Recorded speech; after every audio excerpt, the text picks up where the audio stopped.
രാവിലെ എഴുന്നേറ്റ ഉടനെ ചൂടുവെള്ളം കുടിക്കുകയും വ്യായാമം ചെയ്യുകയും ചെയ്യുന്ന ശീലം പലർക്കുമുണ്ട്. ഇവയെല്ലാം നല്ല ശീലങ്ങളാണ്. എന്നാൽ മറുവശത്ത് വാർത്തകളും മെസ്സേജുകളും സോഷ്യൽ മീഡിയയിലെ സംഭവങ്ങളും ഒക്കെ ശ്രദ്ധിച്ചുകൊണ്ട് ഒരു ദിവസം ആരംഭിക്കുന്ന ആളുകളുമുണ്ട്. എന്നാൽ എഴുന്നേറ്റ ഉടനെ ഫോൺ ഉപയോഗിക്കുന്നത് ആരോഗ്യകരമായ ശീലമല്ല എന്നാണ് വിദഗ്ധർ പറയുന്നത്. രാവിലെ ഫോൺ ഉപയോഗിച്ചാൽ എന്താണ് സംഭവിക്കുന്നതെന്നാവും പലരും ചിന്തിക്കുന്നത്. നമ്മൾ ഉണരുമ്പോൾ നമ്മുടെ തലച്ചോറ് നേരിയ ഉറക്കത്തിനും ഉണർവിനും ഇടയിലുള്ള ഒരു അവസ്ഥയിലാണ് ഉണ്ടാവുക. ഇതിനെ വിദഗ്ധർ സ്ലീപ്പ് ഇനേഷ്യ എന്ന് വിളിക്കുന്നു. ഈ സമയത്ത് തലച്ചോറ് പതുക്കെ ഉണർന്ന് ശാന്തമായ രീതിയിൽ സജീവമാകേണ്ടതുണ്ട്. എന്നാൽ നമ്മൾ ഫോൺ എടുത്ത് സന്ദേശങ്ങൾ, ഇമെയിലുകൾ അല്ലെങ്കിൽ സോഷ്യൽ മീഡിയ എന്നിവയൊക്കെ പരിശോധിക്കാൻ തുടങ്ങുമ്പോൾ തന്നെ തലച്ചോറ് പെട്ടെന്ന് ധാരാളം വിവരങ്ങൾ കൊണ്ട് നിറയും. ഈ പ്രക്രിയ ദിവസവും ആവർത്തിക്കുകയാണെങ്കിൽ ക്രമേണ ശരീരം എപ്പോഴും നേരിയ സമ്മർദ്ദത്തിൽ തുടരാൻ തുടങ്ങും.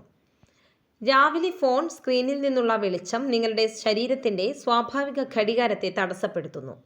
ഇത് രാത്രിയിലെ ശരിയായ ഉറക്കം തടയുന്നു. ഉറക്കക്കുറവ് ദിവസം മുഴുവൻ നിങ്ങളുടെ ഊർജത്തെയും ഓർമ്മശക്തിയെയും മൊത്തത്തിലുള്ള പ്രകടനത്തെയും ബാധിക്കുന്നു. കൂടാതെ അതിരാവിലെ ഉണർന്ന നെഗറ്റീവ് വാർത്തകളോ സമ്മർദ്ദകരമായ വിവരങ്ങളോ അറിയാൻ തുടങ്ങുന്ന ആളുകൾ പലപ്പോഴും ദിവസം മുഴുവൻ അസ്വസ്ഥരായ അവസ്ഥയിലൂടെയാണ് കടന്നു പോകുന്നത്. ഉറക്കമുണർന്നയുടനെ ഫോൺ ഉപയോഗിക്കുന്ന ശീലമുള്ളവർ കിടക്കുമ്പോൾ തന്നെ ഫോൺ കിടപ്പുമുറിക്ക് പുറത്തോ കിടക്കയിൽ നിന്ന് അകലെയോ വെക്കണം. അങ്ങനെ അവർ ഉണരുമ്പോൾ തന്നെ ഫോണിലേക്ക് കൈനീട്ടില്ല. മാത്രമല്ല, രാവിലെ എഴുന്നേൽക്കാൻ അലാം വേണമെന്നുള്ളവർ ഇതിനായി ടൈം പീസ് സെറ്റ് ചെയ്ത് വയ്ക്കുകയോ മറ്റെന്തെങ്കിലും വഴികൾ തേടുകയോ ചെയ്യേണ്ടതാണ്. രാവിലെ എഴുന്നേറ്റ ഉടനെ 10 മിനിറ്റ് യോഗ ചെയ്യാനോ നടക്കാനോ മാറ്റിവെക്കുക.